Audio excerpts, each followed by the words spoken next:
Foo Fighters have released a Mark Ronson reversion of their song called Making a Fire, which is the lead track from Medicine at Midnight, a great rock and roll song from Foo Fighters on that record. But they've done a new thing with Mark Ronson and created a lounge slash soul version of Making a Fire that's out right now. It features members of Antibolis, Budos Band, Dap Kings, Tedeschi Trucks Band, and a lot more, including Dave Grohl's daughter Violet is doing some vocals on it as well. It's a really, really cool version.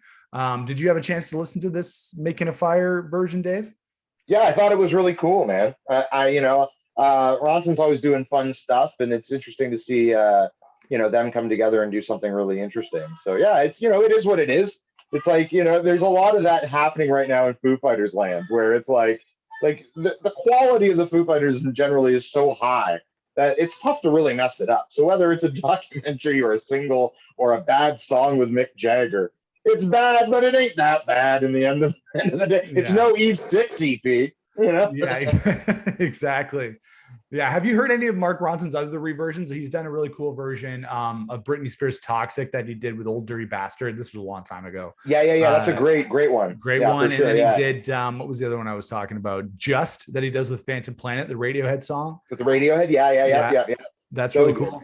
Yeah. And then he's got like good original stuff too. Like he's got the Uptown Special album that he did. So he had Uptown Funk with Bruno Mars, and then he did some songs with Tame Impala that were really cool.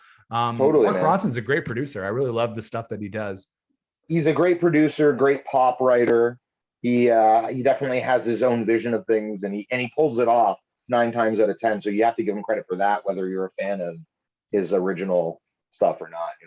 Yeah, for sure. And Dave Grohl said the song's in 6/8, and so they had some trouble kind of converting it into the loungy song that it is. It took a little bit of massaging of the song and the tempo and the overall structure to make it work, because it is a little bit like it's got that very, very strange beat in it. So I was wondering how they would translate that. And it's weird when you think the way that Dave Grohl sings a song, it's definitely not on the one.